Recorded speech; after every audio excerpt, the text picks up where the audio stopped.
12500ကျတဲ့ခုတောက်လျှောက်မိထီလာကိုသွားမယ်မိထီလာမှာအားသွင်းပြီးတော့ပကံကိုတန်းပေါင်းမယ်မိထီလာနေအား100ရာခိုင်နှုန်းသွင်းလိုက်တာနဲ့ပကံကို50အကျန်လောက်နဲ့ရောက်မယ်ပေါ့နော်အဲ့လိုခံမှန်းထားပါတယ်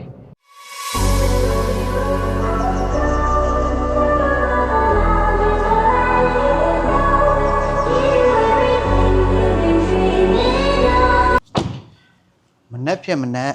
ခရီးသွားကြမယ်အဲ့တော့အားလေးအပြည့်သွင်းထားပါမယ်အားကလက်ရှိတော့52ရာခိုင်နှုန်းရှိပါတယ်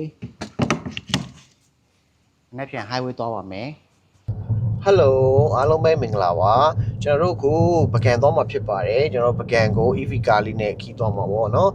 ကျွန်တော် EV ကားနဲ့ခီးသွားတာဆိုရင်ဒီတစ်ခေါက်နဲ့ဆိုရင်ဒါ3ခေါက်မြောက်ဖြစ်ပါပြီအခုရန်ကုန်ကနေပြီးတော့ပကံကိုဒါကီလိုမီတာအားဖြင့်ဆိုရင်တော့ဒါ640ဝန်းကျင်ရှိတယ်ပေါ့နော်မိုင်အားဖြင့်ဆိုရင်တော့ဒါမိုင်395မိုင်ဝန်းကျင်ရှိတယ်အဲ့တော့ကျွန်တော်ကားလေးနဲ့အခုလမ်းမှာဘယ်နေရာတွေမှာအားသွင်းမလဲဘယ်လိုသွားမလဲဆိုတာကိုလိုက်ကြည့်ပါဦးအိမ်ကနေပြီးတော့100ရာခိုင်နှုန်းအားအပြည့်သွင်းလာတယ်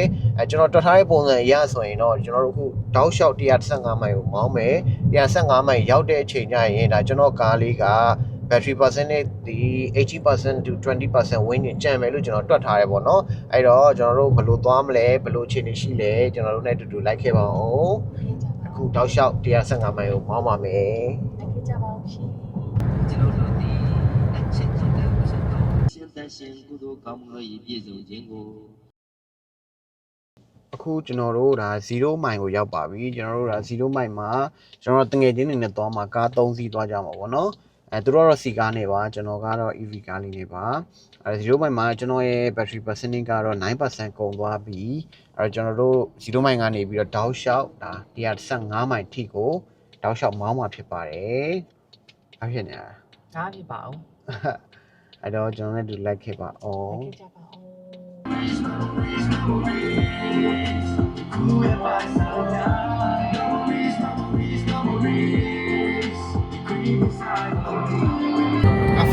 Coffee တောက်ထားတာမဟုတ်ပါဘူး coffee လေးတောက်ထားတာ sorry coffee တောက်နေတာခါလေးဒါမှအိမ်မငါရအောင်ပေါ့နော်ဖြော်လာတာ an espresso 3 capsule 3ခုတာကျွန်တော်တို့အခု39မိုင်ကိုကြော်လာပြီပေါ့နော်ဒါမိုင်41မိုင်ရောက်ပြီပေါ့နော်41မိုင်ရောက်ပြီ battery percentage ကတော့ဒါ68ရာခိုင်နှုန်းကျန်တယ်ပေါ့နော်68ရာခိုင်နှုန်းဆိုတော့ကျွန်တော်တို့0မိုင်ကနေထွက်လာပြီးတော့ဒီမိုင်40ကိုကျွန်တော်တို့ဟိုလောက်ကုန်သွားတာပေါ့နော်23လောက်ကျွန်တော်တို့ percentage 23လောက်ကုန်သွားတယ်ဆိုတော့ဒါကျွန်တော်တို့115မိုင်ရောက်ရင်တော့ကျွန်တော်တွက်ထားတဲ့အတိုင်းပဲ18လောက်တော့ကျန်မယ်လို့ကျွန်တော်တွက်ထားတယ်ပေါ့နော်အဲ့တော့ကျွန်တော်တို့မနာပါဘူးတောက်လျှောက်ဆက်မောင်းပါမယ်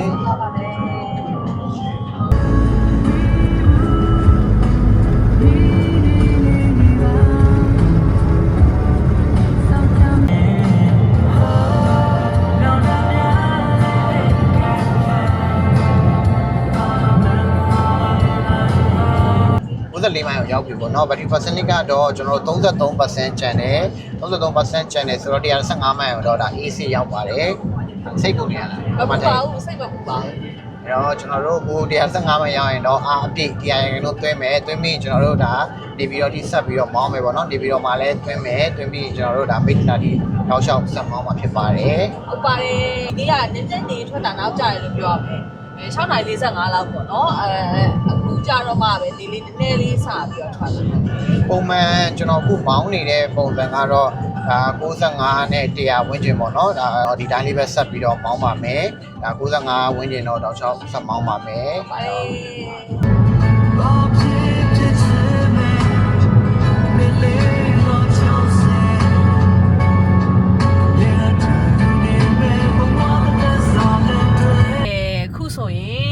115မိုင်ကိုရောက်ရှိလို့လာပါပြီရှင်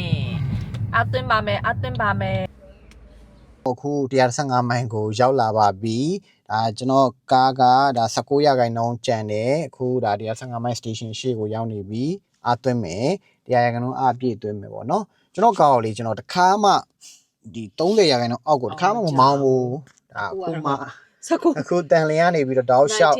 လုံးဝမနာဘဲနဲ့မောင်းလာတယ်115မိုင်တီကို19ရာခိုင်နှုန်းကျန်တယ်အခု breakfast စားမယ်အားသွင်းမယ်ပြီးရင်ပကံကိုဆက်ပြီးတော့သွားမယ် အဲ့တော့ကျွန်တော်အားသွင်းဖို့ကြာချိန်ကတော့ကျွန်တော်ထင်တာမိနစ်30ပေါ့နော်30နဲ့35ဝန်းကျင်လောက်တော့ကြာလိမ့်မယ်ပေါ့နော်အဲ့တော့35ဝန်းကျင်ဆိုတော့ breakfast စားတာနဲ့အားသွင်းပြီးရတယ်ဆိုရင်တော့ဒါအချိန်ကတော့ကွက်တီလောက်ဖြစ်မှာပါ ဟုတ်ပါတယ် တော့ပြီးပကံဆက်သွားကြမယ် ဆက်သွားကြမယ် let's go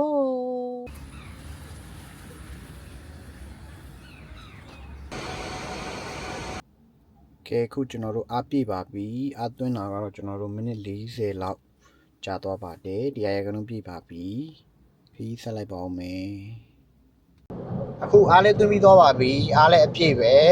မိနစ်40လောက်ကြာသွားတယ်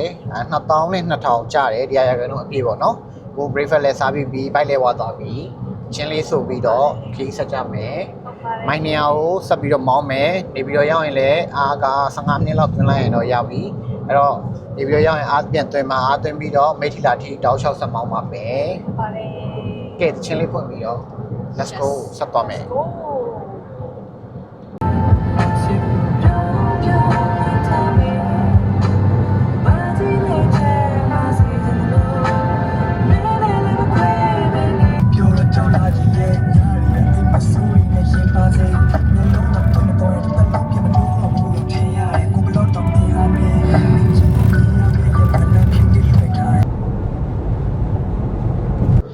မောင်းနေတာပဲမှလန်ကလည်းမစောင့်နိုင်လို့မှကြော်သွားပြီ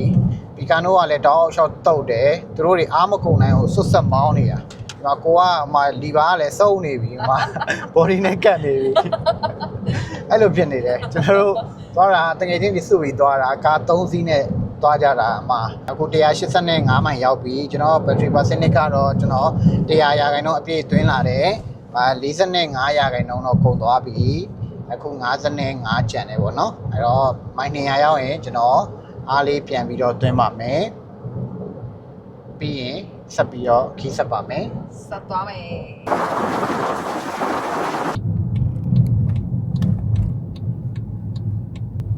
ခုနေပြီးတော့ရောက်ပါပြီနေပြီးတော့ရောက်ပြီမနက်10နာရီပါ10နာရီထိုးမှနေပြီးတော့ကိုရောက်လာခဲ့ပါပြီအားသွင်းပါမယ် အားနောက်တစ်ခေါက်သွင်းပါမယ်ရှင် အခုနေပြည်တော်ကနေအခုပြန်ထွက်လာပြီနေပြည်တော်မှာတော့ခဏအပေါ်ပါသွား15မိနစ်လောက်ပဲအားသွင်းလိုက်တယ်15မိနစ်လောက်အားသွင်းလိုက်တာအခု90ရာခိုင်နှုန်းပြန်ဖြစ်သွားပြီပေါ့နော်90ရာခိုင်နှုန်းအားသွင်းတာ12500ကျတယ်ပေါ့နော်အဲ့တော့12500ကျတယ်ခုတောက်လျှောက်မိထီလာကိုသွားမယ်မိထီလာမှာအားသွင်းပြီးတော့ပကံကိုတန်းပေါင်းမယ်မိထီလာနေအား100ရာခိုင်နှုန်းသွင်းလိုက်တာနဲ့ပကံကို50အကျန်လောက်နဲ့ရောက်မယ်ပေါ့နော်အဲ့လိုခံမှန်းထားပါတယ်အဲ့တော့တောက်လျှောက်ဆက်မောင်းပါမယ်အခုတော့ဒါ10နာရီ25ဖြစ်သွားပါပြီเนาะအဲ့တော့သွားမယ်ကိုမယ် သွားမယ် ရှုပ်ကြည့်ကြတဲ့ပါနာတဲ့ချာဟာဒီချင်ရနေ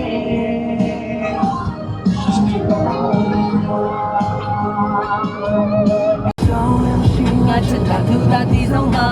ဆက်ဖြတ်ဖို့ကြတော့ပြောတာသူရင်ဆုံးမှာဆက်ဖို့လည်းမဖြစ်လို့ဟိုကဆွမ်းဖို့တော့မဖြစ်နိုင်ပါလည်းမဖြစ်နိုင်ပါနားလည်းမူပြီးဒီကဲတာကဲချလို့မဟုတ်ဘူးတကယ်ကိုရင်မကုန်လေလို့ဒီပြောတော့ပုံပုံပြီးတော့ဖြစ်နိုင်လို့သူစကားများကရှင်နဲ့ပြင်းပြင်းထိခိုက်လို့တော့ခဲ့ဆိုပြီးပြောလို့နေလေဖြစ်ပြကပြီးဆုံးလို့တော့နေI really nyale you baby be kuro le tek chalo lo me ye na ka ka go lai lo me ye ba mi kitchen day du be ခုဒါမိထီလာနေပြီးတော့တောက်လျှောက်ကျွန်တော်တို့ဒါကြော့ဘရောင်းကိုသွားမယ်ပေါ့เนาะဒါပေမဲ့ကျွန်တော်တို့ကအခုထမင်းတော့မစားရသေးဘူးအချိန်ကတော့12နာရီခွဲဖြစ်သွားပြီနာရီခွဲလောက်ကျွန်တော်တို့အားသွင်းလိုက်တယ်မိထီလာမှာအားသွင်းလိုက်တာအခု100ရာခိုင်နှုန်းအပြည့်အားသွင်းတယ်ကျန်တဲ့ percentage ကတော့နေပြီးတော့မိထီလာဒီကိုကျွန်တော်တို့မောင်းတာ45% ကျန်တယ်ပေါ့เนาะ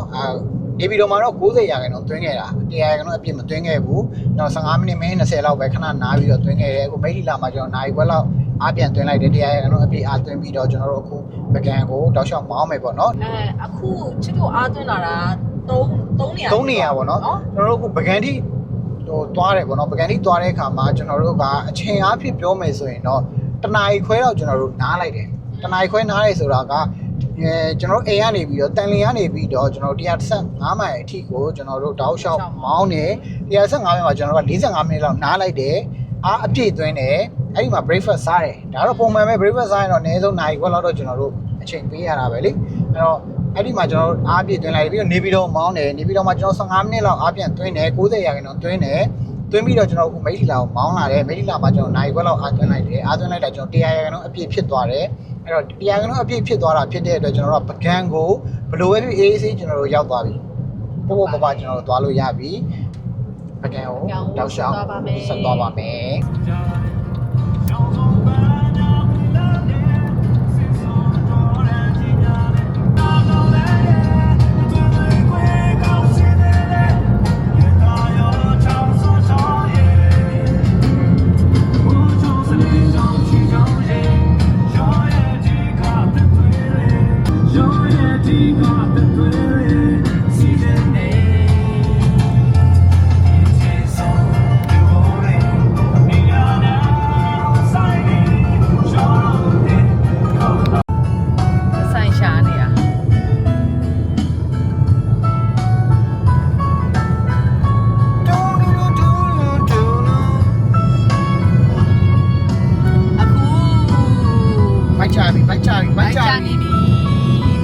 လက်ပံပြားတက်ကြော်စားမယ်ဝင်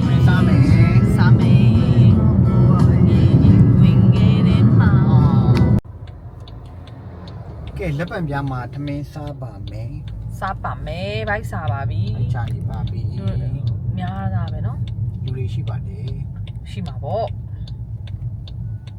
ချစ်တို့စားနေရလေးလားမသိဘူးပထမတစ်ခါတော့လေနော်မမရဲ့ရချစ်တို့စားတယ် ကြက်ကြော်ပူပူလေးယေ ဟေးဒီဘက်လဲပါအောင်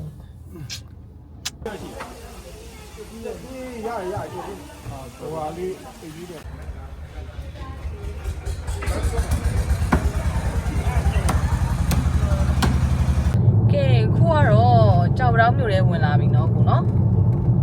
ကြောက်တောင်းရောက်ပါပြီ ကြောက်ပတောင်းရောက်ပါပြီရှင် နှစ်နာရီကျော် 2 နာရီကျော်သွားပြီအေးအေးစစ်စစ်နေလေစားနေကြတာစားလို့ကောင်းအောင်เนาะ ရှေ့ပေါ့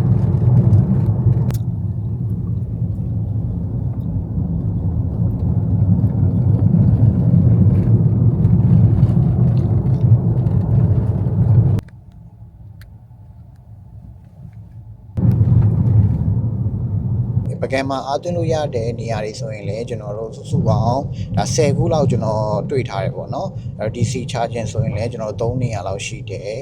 ပြီးတော့ AC charging လည်းအများကြီးရှိတယ်ပေါ့လေအဲ့တော့ hotel အများစုမှာလည်းဒါအားသွင်းလို့ရပါတယ်အဲ့တော့ပကံကိုလာမယ်ဆိုရင်တော့အေးစစ်စစ်ချွတ်ချွတ်မွေ့မွေ့နဲ့ EV ကားလေးနဲ့လာလို့ရပါတယ် ကဲရောက်ရှိပါပြီရှင် ကျွန်တော် Leaf Motor T03 လေးနဲ့တောက်လျှောက်မောင်းလာခဲ့တာပေါ့နော်ကျွန်တော်အခုမိထီလာကနေပြီးတော့ဒါပကံထီဆိုရင်ဒါဘက်ထရီပါစင်းနဲ့အခု60ရာခိုင်နှုန်းကျန်ပြီးတော့ပကံကိုရောက်ရှိလာခဲ့တယ်အားကတော့တလန်းလုံးကျွန်တော်တို့ဒါရန်ကုန်ကနေထွက်လာကြတဲ့က3နေရာအားသွင်းခဲ့ပါတယ်115မိနစ်မှာတစ်ခေါက်အားသွင်းတယ်နေပြီးတော့မှအားသွင်းတယ်မိထီလာမှာအားသွင်းတယ်အခုအေးစစ်စစ်ပဲပကံကိုချောချောမွေ့နဲ့